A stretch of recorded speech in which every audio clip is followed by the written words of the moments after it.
Jangan semakin lama semakin tidak tahu aturan. Tidak usah bawa-bawa nama Bapak Jokowi lah. Bilang saja siapa itu elit pemerintahan yang diduga mengintervensi KPK. Jangan asal membuat opini panas. Mereka semua rata-rata tidak nampak kerjaannya ini. Lagi pula Nasdem seperti tidak menghargai semangat visi misi dari Bapak Jokowi ini. Ngapain lagi dipertahankan? Reshuffle saja dan ganti dengan yang lain yang lebih baik, yang bisa diajak kerjasama.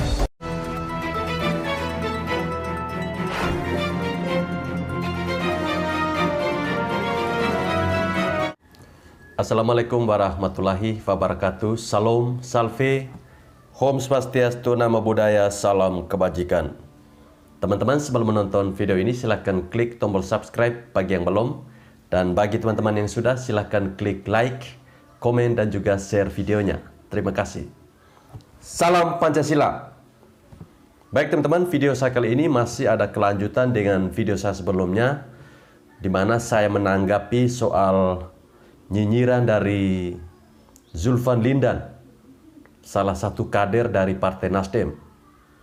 Nah, kali ini kelakuan dari si Zulfan Lindan ini teman-teman semakin ngegas.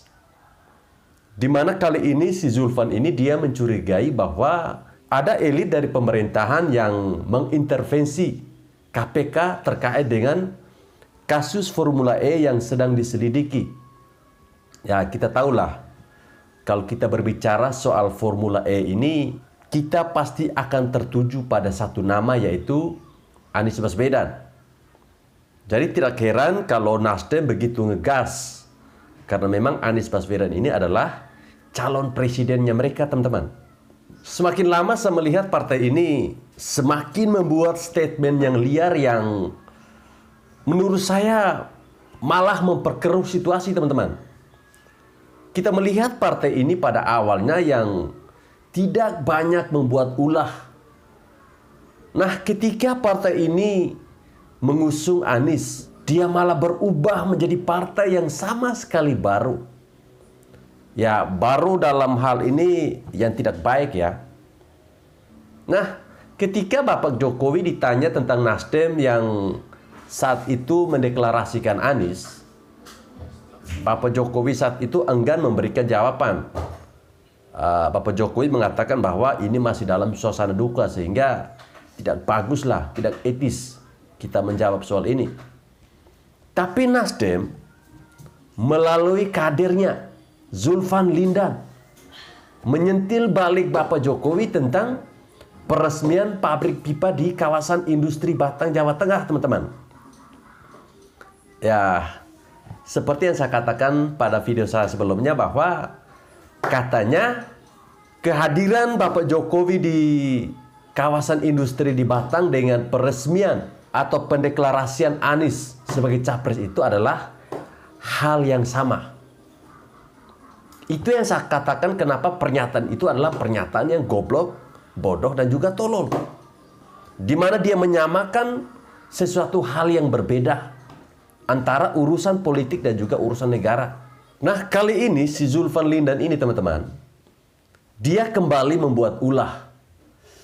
Di mana dia berbicara soal adanya intervensi yang dilakukan oleh elit-elit pemerintahan terkait dengan kasus Formula E ini, teman-teman. Tentunya yang menyeret nama Anies Baswedan.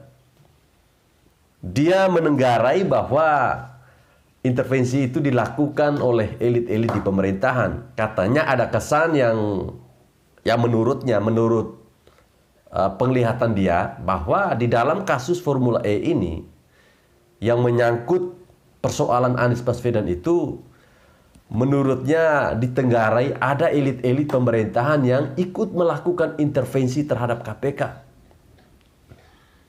Nah, ini kan pernyataan yang sangat tidak masuk akal.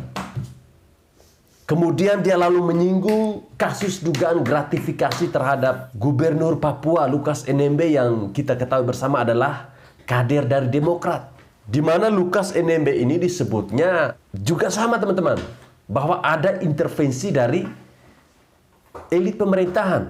Ya, bagi saya pernyataan ini benar-benar sangat keterlaluan, teman-teman. Seolah kasihan dengan Bapak Jokowi menurut dia. Dan saya pikir ini munafik. Padahal niat aslinya adalah melindungi Anies Baswedan agar tidak diproses dan diganggu. Peduli amat dengan Bapak Jokowi, toh tidak ada untungnya buat Nasdem. Nasdem saat ini mulai kelihatan belang dan topeng aslinya. Dari yang santun, mulai menjadi galak. Padahal teman-teman, ini masih tahun 2022.